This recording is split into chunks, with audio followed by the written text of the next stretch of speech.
Hola, ¿qué tal? Buenos días, tardes, noches. Depende a la hora que estés viendo este video.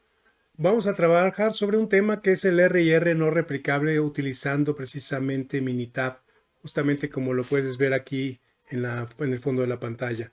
Este es un tema que nos han solicitado porque con mucha frecuencia hay una confusión en cuanto a cómo utilizar los estudios de R&R cuando las mediciones se pueden repetir sobre la pieza y cómo hacerlo cuando no es posible repetir las mediciones.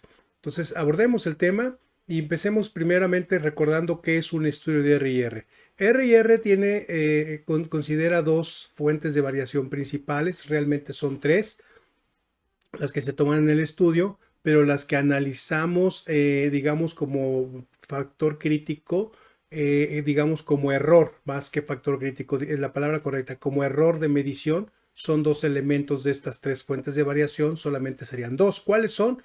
Bueno, una es la repetibilidad. ¿A qué se refiere la repetibilidad? La repetibilidad se refiere a ese error de medición donde una sola persona con un mismo instrumento evalúa muchas veces una pieza. Esto le permite tener un valor promedio, por decirlo de alguna manera, como este que estamos señalando aquí. Y por supuesto, aunque sea la misma pieza la que se esté midiendo varias veces, no en todas las ocasiones se va a obtener el mismo resultado. Habrá ocasiones en las que se obtenga un resultado mayor y ocasiones en las que se obtenga un resultado más pequeño.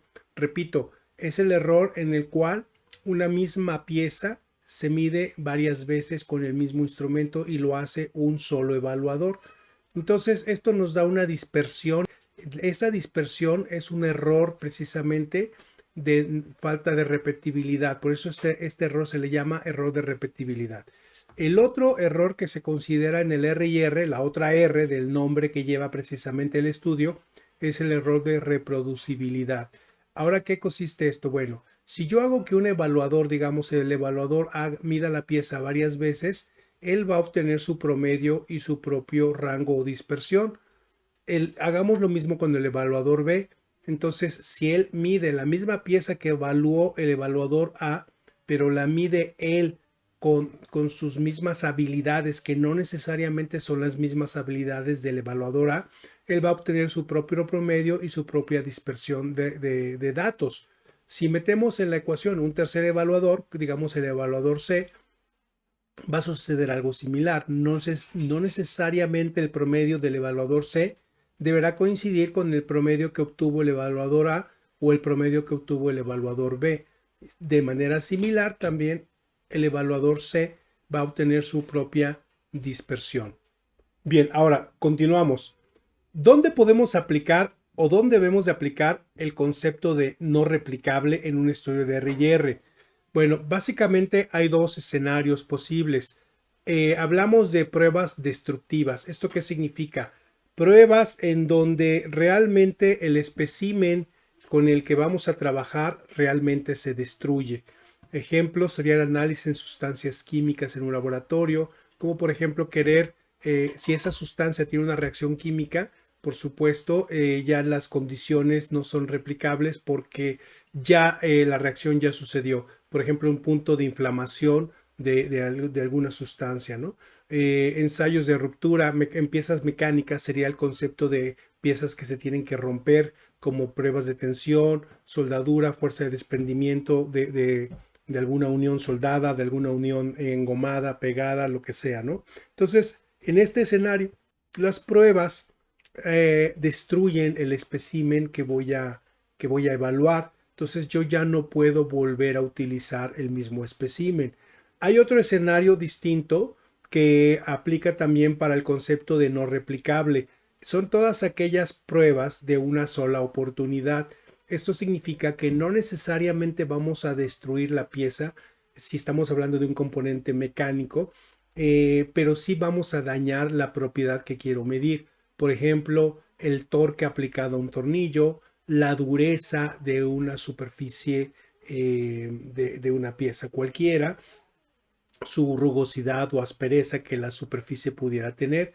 En estos tres casos, cada vez que hacemos una prueba sobre el espécimen en particular, pues ya la pieza no puede ser medida exactamente con ese mismo tornillo o en esa misma superficie donde ya fue dañada la propiedad. Entonces, básicamente esos dos son los escenarios donde podemos nosotros hacer los estudios de R&R no replicables. Normalmente trabajamos con una tabla para recolectar datos, en la cual tiene 10 columnas. Ahorita vamos a explicar cómo es que funcionan estas columnas y normalmente hablamos de 9 renglones. ¿Por qué? Porque la prueba estándar, por llamarlo así, estándar bajo el concepto de la industria automotriz, bajo la normatividad o bajo la creación del Automotive Industry Action Group, la IAG. Ellos establecen un estudio de MSA, Measurement System Analysis, y mediante ese estudio se establece que se utilizarían 3 operadores y cada operador mide una pieza 3 veces. Entonces tenemos 3 veces por cada operador. En realidad tenemos 9 mediciones en cada columna. Repito, ¿qué representan las columnas? En nuestro estudio van a representar dos cosas distintas. Si estamos en el escenario donde la pieza se debe de destruir, que es el primer caso, el primer escenario, entonces cada columna va a representar uno de 10 lotes distintos, 10 lotes distintos. En esa columna nosotros vamos a meter 9 piezas diferentes obtenidas, fíjense bien, de forma consecutiva. Aquí eso es muy importante, más que la ejecución del estudio con el Minitab o con Excel o con lo que sea, es la preparación del estudio. Nosotros ya habíamos hecho también anteriormente otro video que habla de las pruebas de R&R, aunque en este quiero hacer más énfasis en el análisis de Minitab. Por aquí lo dejamos arriba el video en cuestión.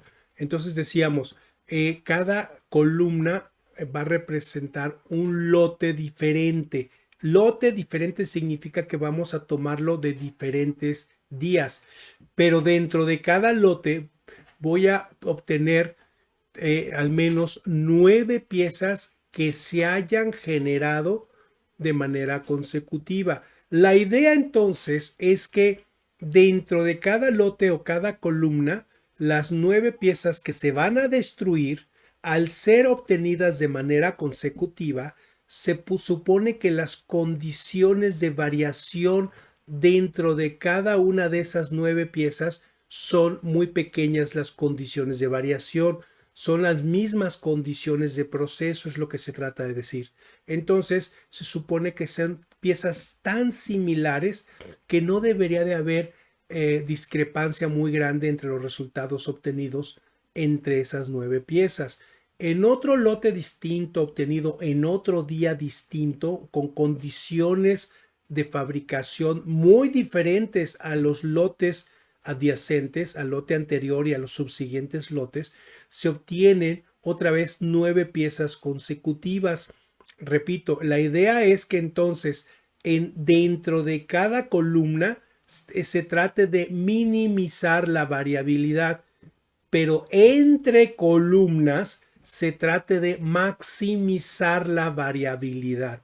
Entonces, de esta manera, nosotros estaremos tomando 9 muestras consecutivas de cada columna, de cada una de esas 10 columnas, ¿verdad? Las 10 columnas, los lotes o las columnas, repito, se obtuvieron de días distintos, pero las 9 piezas dentro de la columna son similares.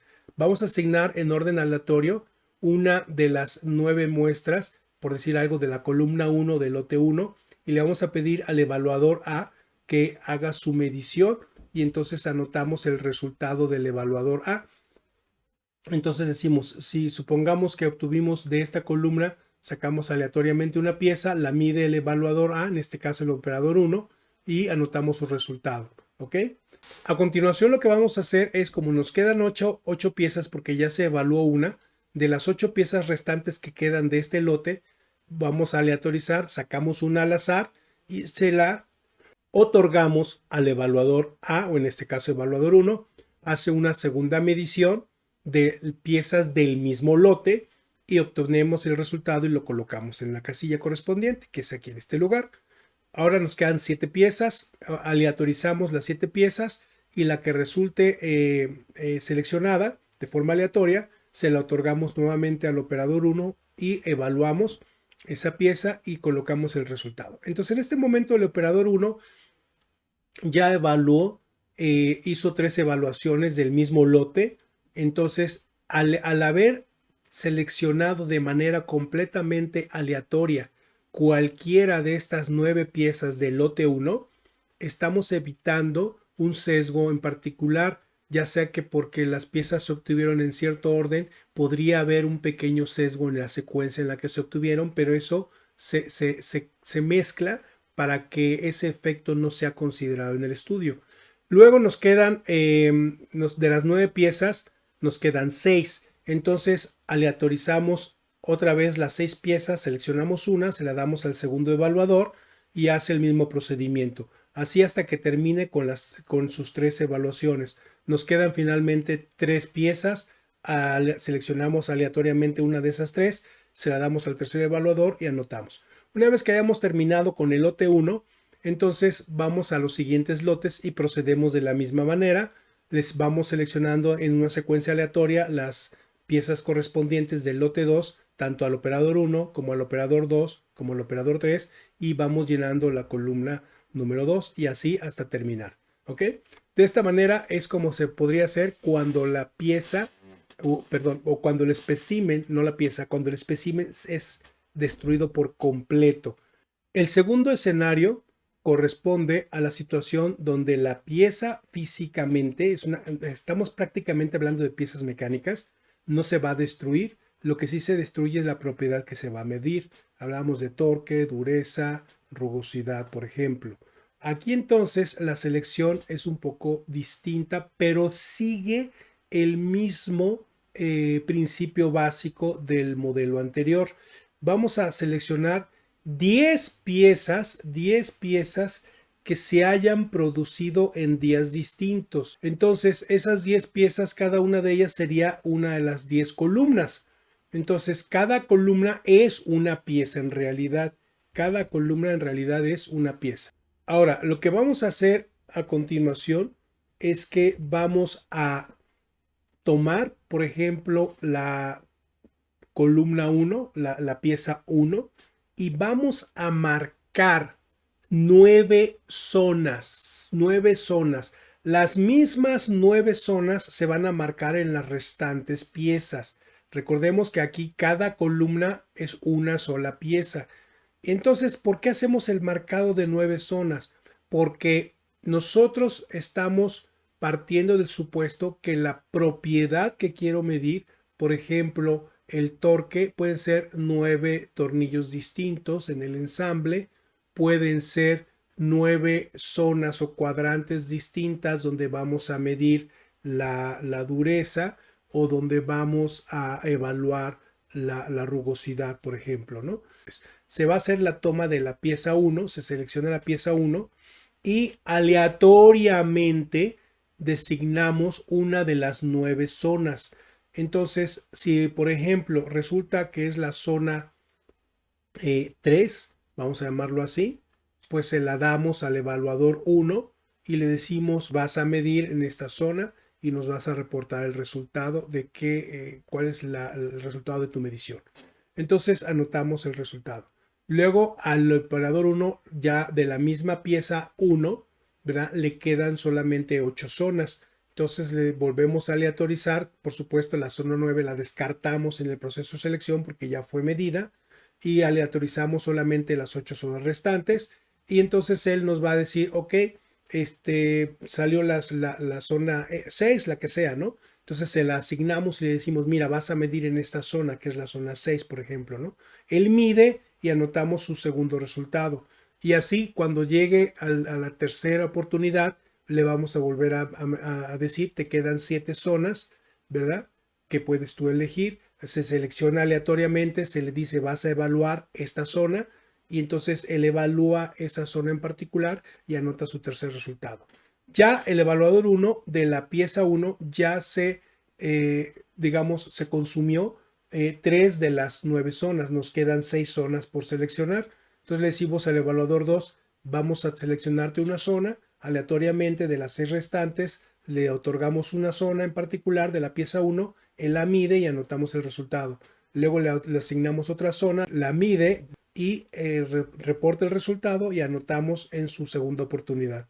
Y luego viene la tercera oportunidad para el evaluador 2, entonces nos quedan 4 zonas por evaluar. Aleatoriamente escogemos una de las 4 zonas y le decimos vas a evaluar en esta zona en particular y entonces anotamos su resultado. Y ahora nos quedan solamente de la pieza 1 3 zonas libres para evaluar. De esas 3 asignamos aleatoriamente una de las 3, se la damos al evaluador 3 y él evalúa. Hacemos lo propio con las 2 restantes y evalúa, y con la última y evalúa. Luego pasamos a la pieza 2, la cual también tiene marcadas exactamente en el mismo lugar las 9 zonas que tiene que evaluar. Entonces, él tiene 9 zonas, pero de una pieza completamente distinta. Hay que recordar aquí que la intención es que la variación entre las 10 piezas que vamos a llevar al estudio sea grande, pero se supone entonces que la diferencia dentro de cada pieza debe de ser sustancialmente menor que la variación entre cada pieza. Por eso se dice que cada una de las 10 piezas se seleccionan de días distintos en este caso, pero para cada pieza en particular se marcan siempre 9 zonas, las mismas 9 zonas que se van a marcar en las 10 piezas se marcan en cada una de ellas. Y de esa manera se procede con la segunda, tercera, cuarta, etcétera, piezas de manera aleatoria y vamos a ir llenando la tabla. Bien, ahora sí, vámonos al ejemplo con Minitab. Lo que vamos a hacer ahora en Minitab, vamos a abrir la hoja de Minitab y vamos a capturar 3 columnas. Uno va a ser el resultado de la medición, que son estos 9 valores. Otro va a ser quién es el operador, que va a ser el 1, el 2 o el 3. Y otra columna va a ser a qué pieza nos referimos, la 1, 2, 3, 4, 5, 6, etcétera, ¿no? Entonces, lo que hacemos es, como mencionábamos, ponemos las 3 columnas primeramente en nuestra tabla de datos, vaciamos, ¿verdad? Fíjense bien, dice aquí fuerza. Entonces, estos 3 valores pues van correspondiendo justamente a estos 3 valores de aquí. Los siguientes 3 valores y los últimos 3 valores pues también corresponden en Minitab a los siguientes 3 valores y los últimos 3 valores. Entonces, de aquí del 1 al 9 estamos hablando de la pieza número 1, de la cual los primeros 3 valores que están reportados los hizo el evaluador 1, los otros 3 valores los hizo el evaluador 2, ¿verdad? Y los últimos 3 valores los hizo el evaluador 3. Y luego continuamos de la misma manera, todos estos resultados, del resultado 10 al resultado 18, corresponden a la pieza 2. Los primeros 3 resultados son del evaluador 1, luego los siguientes 3 resultados son del evaluador 2 y los últimos 3 resultados del evaluador 3. Y así procedemos hasta llenar toda nuestra tabla. Pasamos entonces ese tabla de captura de datos, lo pasamos a este formato para la ejecución del Minitab.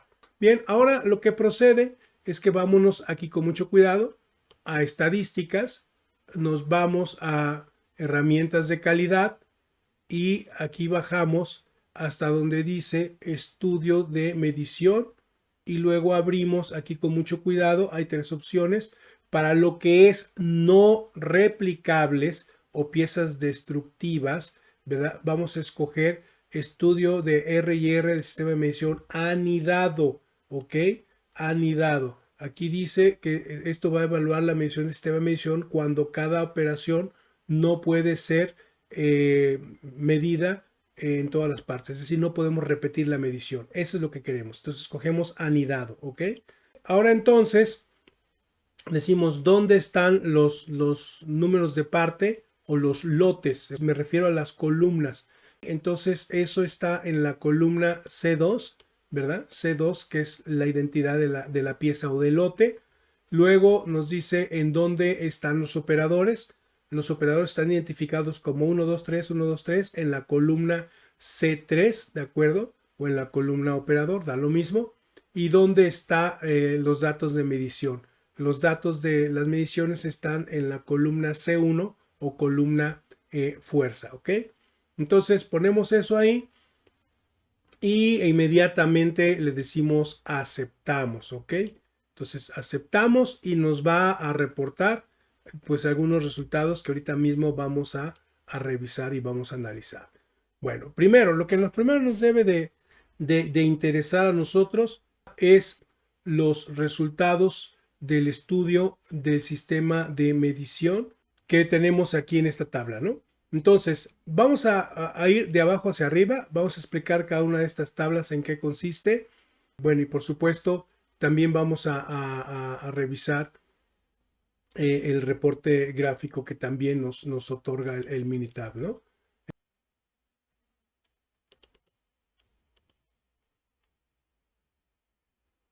Bien, entonces, nos movemos en la tercera tabla. Evaluación del sistema de medición. Estas son las fuentes de variación. Este es el resultado del R&R que nos interesa, el total. Hay que recordar aquí que basados en los principios de aceptación del manual del MSA del IAG, cuarta edición, nos dice que hasta el 10% es un estudio aceptable. Se refiere a esta columna, por supuesto. Menos, perdón, más del 10, pero no más del 30, digamos, entre el 10 y el 30%, sería un estudio aceptable mediante negociación. Esto quiere decir que depende de la criticidad de la característica que estemos evaluando con nuestro sistema de medición. Y más del 30% es rechazo, ¿ok? Bueno, entonces aquí en este resultado nosotros vemos que el R&R total, o sea, el error de repetibilidad y reproducibilidad total, es del 27.11%. Ahora, aquí desglosa estos dos elementos. Los desglosa como error puro de repetibilidad y error puro de reproducibilidad. Noten que estos dos no suman 27.11. ¿Por qué?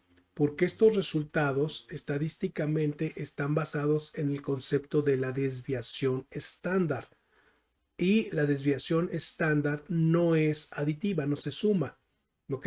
Entonces, ahorita vamos a explicar un poquito más esto viendo el resultado de la tabla superior, pero vámonos a continuar. Luego viene el otro factor. Entonces dijimos que había tres factores que eran de interés. El error de repetibilidad, que es aceptable, el error de reproducibilidad, negociable. Esto es lo que hace que el R&R conjunto sea muy alto, ¿no? El error de reproducibilidad. O sea, la diferencia entre los promedios de los evaluadores es significativa, ¿no? Y finalmente, el error de variación de entre partes, en este caso, entre columnas. Ese factor debe ser grande.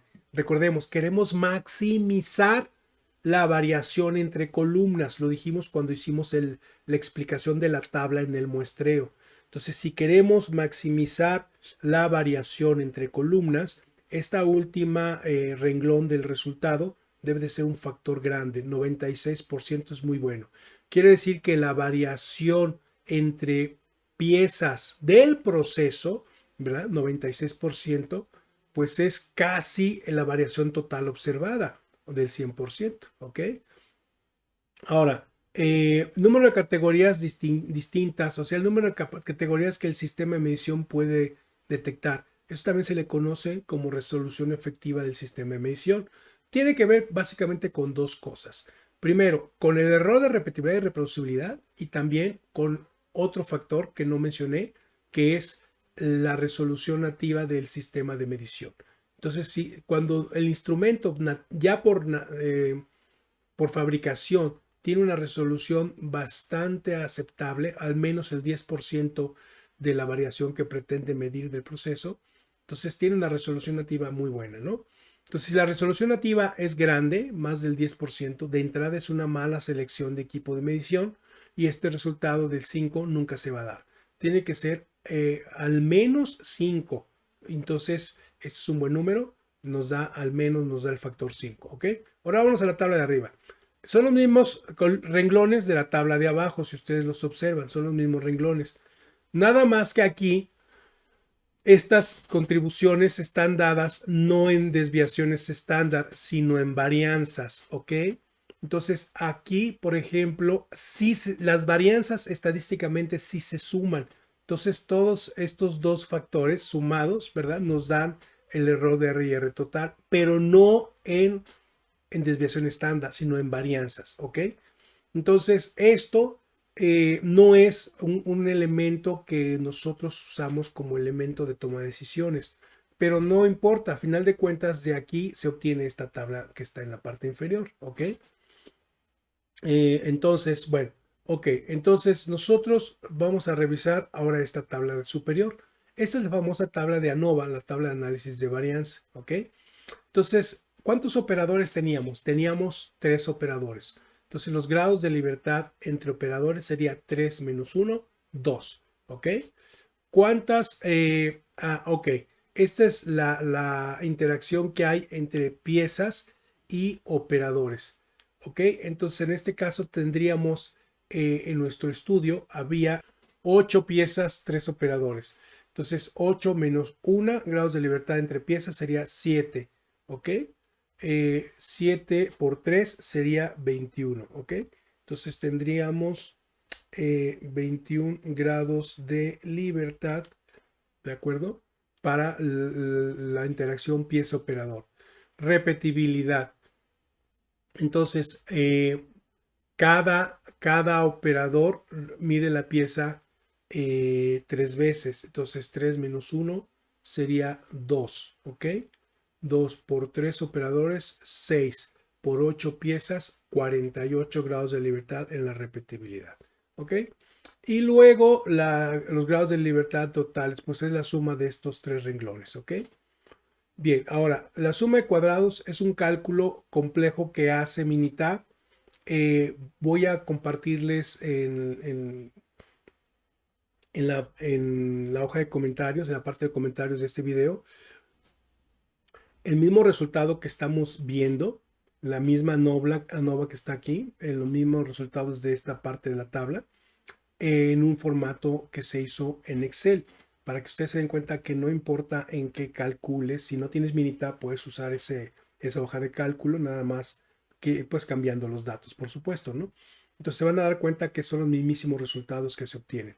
Es más, déjenme, lo tengo aquí, de una vez lo vemos. Esta es la hoja que les voy a compartir. Aquí está el análisis de varianza, son los mismos renglones, 2 grados de libertad entre operadores, 21 entre interacción partes operadores, 48 grados de libertad en el error y 71 grados de libertad para lo que sería el total, ¿ok? La suma de cuadrados, los cuadrados medios y aquí un factor de si es o no significativo cada uno de estos elementos. Por ejemplo, vamos a regresar acá al Minitab y vemos en la tabla NOVA que la fuente de variación entre operadores, estadísticamente hablando, no es significativa. Bueno, ¿por qué? Porque aquí nos dice Minitab que el valor P es del 22%. Si este valor P fuera menor del 5%, ¿verdad? Sería significativo este factor. Nosotros lo vemos acá en el mismo resultado en la hoja de Excel. ¿Verdad? Los operadores, aquí está otra vez el 1,56%, ¿verdad? Y entonces nos dice aquí, para los appraisers, es la letra A, ¿verdad? Aceptamos la hipótesis nula que dice el efecto no es significativo. Quiere decir que el efecto de variación entre operadores estadísticamente resulta que no es significativo. Más sin embargo, por otro lado, el efecto de la interacción de las piezas con los operadores, ¿verdad? Sí resulta ser altamente significativo. Aquí dice el factor F para la prueba de aceptabilidad en la interacción piezas y appraisers, operadores, ¿verdad? Nos dice que debemos de rechazar la hipótesis nula que dice que este efecto del factor no es significativo. Al rechazarlo, significa que este efecto del factor, es decir, las piezas, la interacción piezas y operadores, sí resulta altamente significativa. Bueno, ok. Ahora, más sin embargo, ahora hay que ver que en lo importante aquí finalmente está en la interpretación de esta última celda de la hoja de Excel, que es el equivalente justamente a esta tabla que es la primera que estábamos analizando. ¿ok? En esta tabla nosotros veíamos un total 27.11% de R&R total, mismo factor que nosotros vamos a ver aquí está, repetibilidad y reproducibilidad total, 27.1%, ¿ok? Luego veíamos también que de ese total se compone, más bien dicho, se desglosa en dos fuentes de variación, que es variación del error o de equipo de medición, que es la repetibilidad propiamente hablando, del 6.6%, y el error de reproducibilidad, que es la variación entre operadores del 26.3%. Si eso lo vemos acá, estamos hablando del 6.6% y reproducibilidad 26.28, 26.3%. Si se dan cuenta, son exactamente los mismos valores. Ok, ahora entonces nos damos cuenta que los valores son exactamente los mismos. Bueno, finalmente en Minitab viene una sección gráfica que nos muestra algo interesante que también sirve mucho para poder hacer un diagnóstico.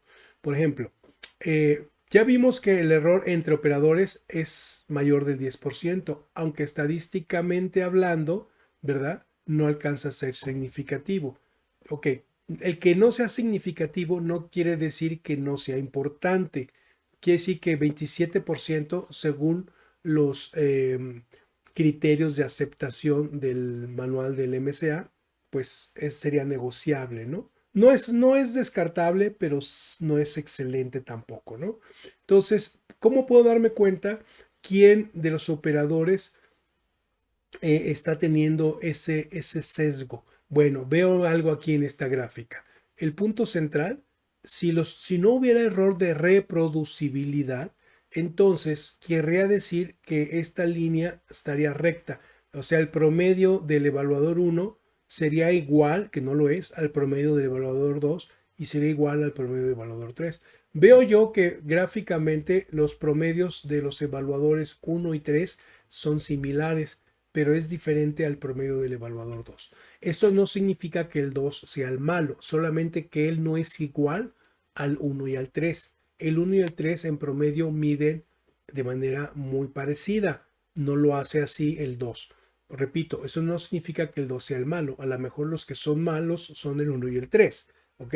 Pero nada más nos está dando una idea de la similitud, ¿verdad? Entre los valores promedios, ¿ok?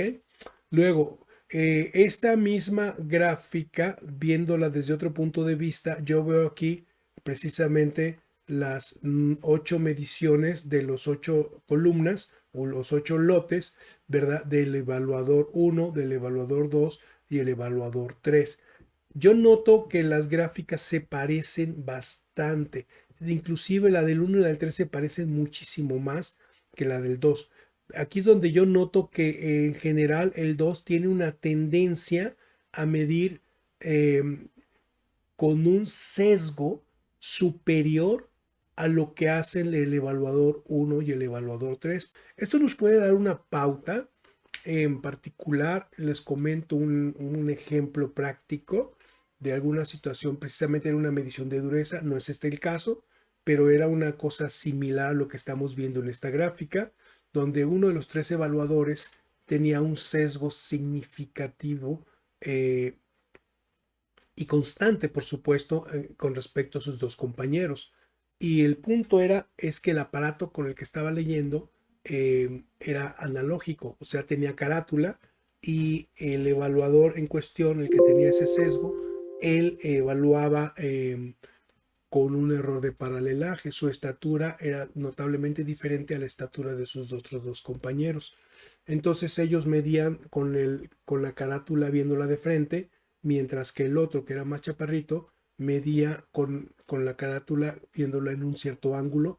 Por lo tanto, él visualmente leía un número que no era el correcto, ¿no? Pero bueno, repito, no significa que en esta gráfica no podemos decir quién es el que mide bien o quién es el que mide mal. Simple y sencillamente podemos decir que no miden igual, ¿ok? Bien, ok. Luego entonces, algo muy interesante aquí. Esta gráfica de arriba sería una gráfica de rangos. Nos está evaluando de alguna manera el error de la repetibilidad. O sea, qué es el error de repetibilidad? La dispersión que cada evaluador tiene. Ahora, yo por ejemplo veo que para la pieza o el lote 1, ¿verdad? Los dos evaluadores tienen un rango muy parecido, pero yo veo que el evaluador tiene una dispersión entre las tres mediciones que él hizo, ¿verdad? De su lote 1, ¿no? O de su pieza 1. ¿Verdad? Yo veo también dispersiones muy pequeñas en el evaluador 1 respecto al evaluador 2 y respecto al evaluador 3. Esto nos da otra pista. Quiere decir que la forma de evaluar del evaluador 1 con respecto a sus dos compañeros es más consistente que la de sus dos compañeros. ¿Esto qué quiere decir? Que tiene menor dispersión cuando él mide 3 veces la misma pieza. Esto es para el evaluador 1. Un poco no tan bueno, pero no tan mal como el evaluador 3 lo hace el evaluador 2, ¿ok? Y por supuesto el evaluador 3 en particular, le vemos que tiene una gran dispersión, perdón, en los primeros 3 lotes, ¿ok? Entre más hacia abajo del rango promedio estén los puntos, es mucho más aceptable. Fíjense que es bien curioso porque el evaluador 3 tuvo un mejor comportamiento que sus dos compañeros en sus últimos 5 piezas o 5 lotes que él midió. Lo hizo mucho mejor que las últimas 5 lotes que midieron sus compañeros previos. Recuerden, en esta gráfica, entre más abajo estemos de la línea media de rangos promedios, ¿verdad? Es mejor, ¿ok? Por ejemplo, aquí casi estamos en el límite 0. Aquí sí que casi no hubo dispersión, ¿verdad? Aquí para esta pieza o lote 4, ¿verdad? Del evaluador 3. Casi tuvo las mismas mediciones, ¿ok?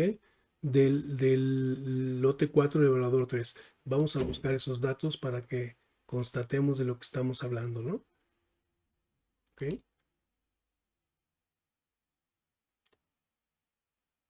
Ok, entonces estamos hablando el evaluador 3 en las últimas, por ejemplo, en el lote 4, ¿ok?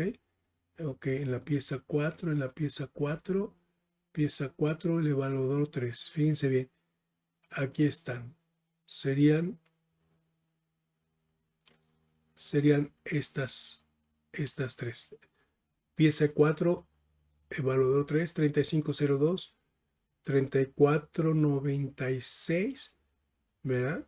Casi es 35 y 34 casi es 30, o sea, está muy pegado en un valor de medición de 3500, ¿no? Muy prácticamente, ¿no? Muy pegado, ¿no?